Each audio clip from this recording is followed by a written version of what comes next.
Hello friends, आप सभी को स्वागत है हमारे यूट्यूब चैनल में। आज हम लोग पढ़ने जा रहे हैं जनरल साइंस के अंतर्गत आज हम लोग बायोलॉजी पढ़ेंगे। जो बायोलॉजी का एक चैप्टर है पहला, जिसका नाम है सेल, ठीक है, कोशिका। इसको आज हम लोग देखेंगे, ठीक है। और ये हम लोग का पूरा कंप्लीट चैप्टर होगा, ठीक है। और ये वीडियो का हम लोग का आज ये पहला वीडियो है, ठीक है। इसी तरह हम लोग इसको लगभग 2-3 वीडियो में कंप्लीट करेंगे, ठीक है। तो चलिए देखते हैं। और हाँ, इसमें जो भी आप कॉम्पिटिटिव एग्ज़ाम की तैयारी करते हैं उसके लिए ये चैप्टर काफ़ी महत्वपूर्ण हो जाता है, ठीक है। इसीलिए ये बड़ी ध्यान से पढ़िएगा, ठीक है, ताकि आपका एक भी नंबर नहीं छूटे, ठीक है। चाहे आप जिस भी कॉम्पिटिटिव की तैयारी कर रहे हैं, जैसे रेलवे हो, एसएससी हो, एसएससी के अंतर्गत जो आपका सीजीएल, सीएचएसएल या एसएससी जीडी, ये सारे एग्ज़ाम के लिए काफ़ी महत्वपूर्ण हो जाता है। या फिर बिहार टीचर, उसके लिए भी ये तो और ही महत्वपूर्ण हो जाता है, रामबाण हो जाता है ये चैप्टर। तो ठीक है, तो चलिए देखते हैं। तो आज हम लोग जो है ये चैप्टर का 20 क्वेश्चन लेके आए हैं, ठीक है। ये पहला एकदम जीरो से हम लोग इसको देखेंगे, ठीक है। एक एक पॉइंट को देखेंगे, एक एक पॉइंट को क्वेश्चन के माध्यम से देखेंगे, ताकि क्या हो कि छूटे नहीं, एकदम आपका कॉन्सेप्ट क्लियर हो जाए। और देख लीजिए कि किस टाइप से क्वेश्चन आपको एग्ज़ाम में पूछा जाता है और कैसे सेट किया जाता है। तो देखिए, सबसे पहले मेरा पहला क्वेश्चन है कि कोशिका के अध्ययन को क्या कहते हैं, ठीक है। कि कोशिका के अध्ययन को क्या कहते हैं। तो ऑप्शन ए में histology, option B cytology, option C anatomy और ऑप्शन डी में है आपका फिजियोलॉजी, ठीक है। तो देखिए, कोशिका के अध्ययन को क्या कहलाता है, कोशिका विज्ञान क्या है कि कोशिका के अध्ययन को कोशिका विज्ञान कहते हैं। लेकिन वो हिंदी में लिखा हो, मतलब हिंदी में होता है कोशिका विज्ञान। लेकिन आपका क्या होगा कि एग्ज़ाम में आपका हिंदी वाला नहीं देगा, तो इसको इंग्लिश में क्या कहते हैं, तो इंग्लिश में कहते हैं साइटोलॉजी, ठीक है। तो क्या हो जाएगा, तो इसका आंसर हो जाएगा आपका साइटोलॉजी, ठीक है। तो देखिए, ऑप्शन ए में है कि हिस्टोलॉजी। तो ये हिस्टोलॉजी क्या है, तो हिस्टोलॉजी है आपका ऊतक के अध्ययन को हिस्टोलॉजी कहते हैं, ठीक है। ऊतक के अध्ययन को हिस्टोलॉजी और कोशिका के अध्ययन को साइटोलॉजी, ये इंग्लिश में है, ठीक है।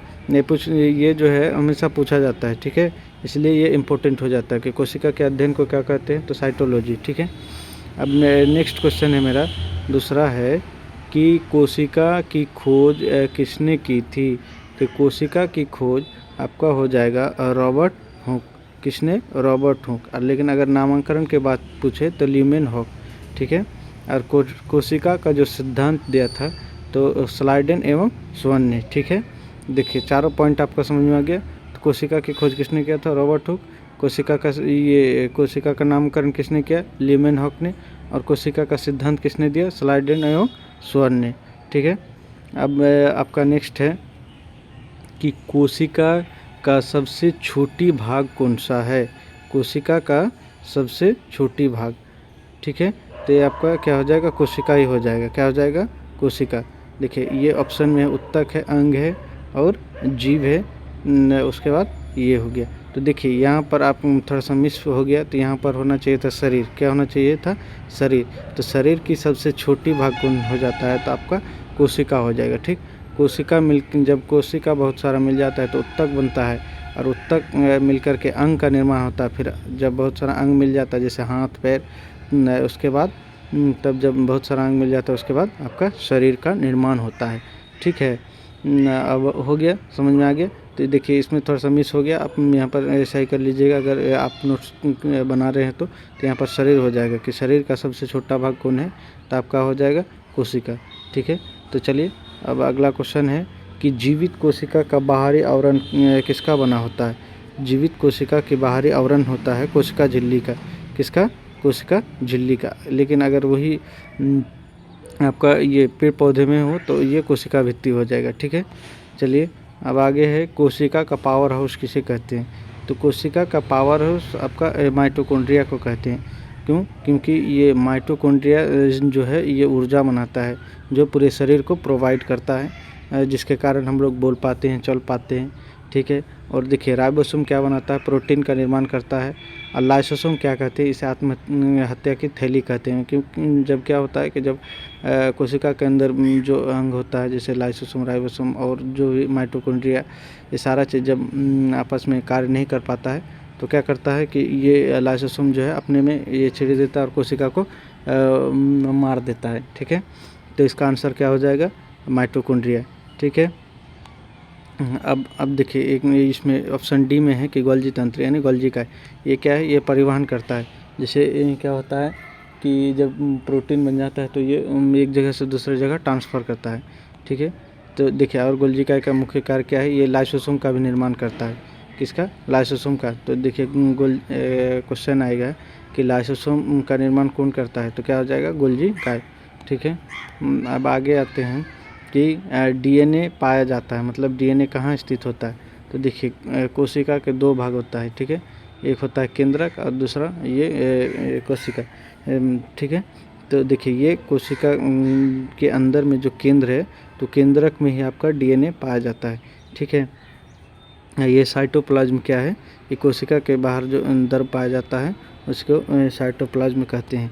ठीक है, यानी कोशिका द्रव। अब नेक्स्ट आते हैं, नेक्स्ट है आपका कोशिका का नियंत्रण केंद्र किसे कहते हैं? तो ये तो एकदम पूरा आसान क्वेश्चन है। कोशिका का नियंत्रण केंद्र या फिर हो आपका कोशिका का ब्रेन किसे कहा जाता है? तो केंद्रक को कहता है।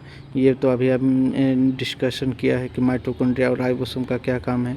ठीक है, और सबसे छोटी कोशिका कौन है?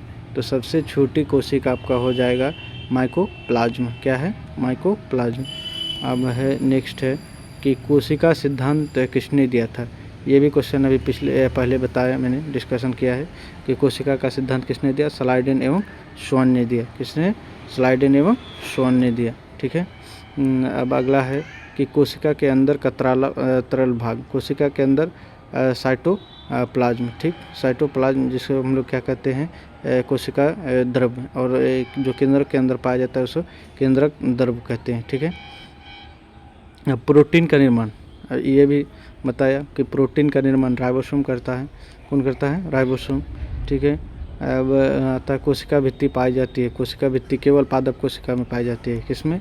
कोशिका भित्ति किसमें पाई जाती है? पादप कोशिका में। ठीक है, इसमें देखिए पादप कोशिका में जो कोशिका भित्ति पाई जाती है तो पादप कोशिका में हिस्टोन नामक प्रोटीन नहीं पाया जाता है। ठीक है, अब आगे क्लोरोफिल कहाँ पाया जाता है? तो क्लोरोफिल पाया जाता है क्लोरोप्लास्ट में। कहाँ पर? क्लोरोप्लास्ट में। ठीक है, अब एटीपी का निर्माण कहाँ होता है? तो एटीपी कहाँ का निर्माण होता है? एटीपी देखिए एक प्रकार का ऊर्जा है। ठीक है, क्या है? ऊर्जा है एटीपी। तो देखिए एटीपी का निर्माण कहाँ होता है? तो आपका माइटोकॉन्ड्रिया। आप लोग के लिए एक क्वेश्चन है जिसका आप आंसर देना है आपको कमेंट बॉक्स में कि एटीपी का पूरा नाम क्या है। ठीक है, ये आप लोग के लिए हमने होमवर्क के तौर पर दिए हैं। ठीक है, अब है आपका कि लाइसोसोम को कहा जाता है। तो लाइसोसोम अभी हमने बताया कि लाइसोसोम को आत्महत्या की थैली कहते हैं, यानी सुसाइड बैग कहा जाता है। ठीक है, क्या कहते हैं? Suicide bag. अब है कि कोशिका विभाजन कितने प्रकार के होते हैं? तो कोशिका विभाजन 3 प्रकार के होते हैं। कौन कौन? तो असूत्री, समसूत्री और अर्धसूत्री। क्या चीज़? असूत्री, समसूत्री और अर्धसूत्री। असूत्री किस में होता है? कि छोटे जीवों में। असूत्री विभाजन छोटे जीवों में। सूत्री विभाजन शरीर में होता है, जो जब कोई कोशिका मर जाता है तो फिर उसके जगह नया कोशिका विभाजन होता है, इसमें कोई परिवर्तन नहीं होता है, सेम। और अर्धसूत्री विभाजन किस में होता है? जनन प्रक्रिया में।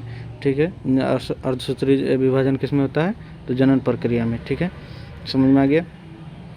अब अगला है कि माइटोसिस क्या है? माइटोसिस क्या है?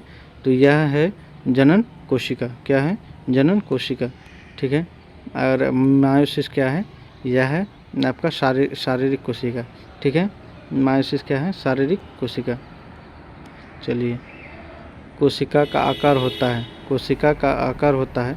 तो देखिए विभिन्न प्रकार के होता है, यह विभिन्न प्रकार के होता है। अगर ये इसमें पादप कोशिका पूछता तो ये गोल होता है। क्या होता है? गोल। लेकिन ये इसमें बोला नहीं गया है, इसलिए यह विभिन्न प्रकार के होता है। ठीक है, अब हम लोग का आखिरी एवं लास्ट क्वेश्चन है कि राइबोसोम का कार्य क्या है? तो राइबोसोम का कार्य है प्रोटीन बनाना। क्या चीज़ है? प्रोटीन बनाना। ठीक है, हमने 20 क्वेश्चन एकदम पूरा डीपली तरीके से आपको समझा दिया है। बाकी आप देखिए कि इसमें 20 में से आपने कितना सही किए हैं, आपकी तैयारी किस लेवल पर है, ये हमें कमेंट सेक्शन में बता सकते हैं कि 20 में से आपको कितना सही हुआ। ठीक है, बाकी वीडियो कैसे लगा उसका भी हमें कमेंट सेक्शन में अपनी राय दे सकते हैं।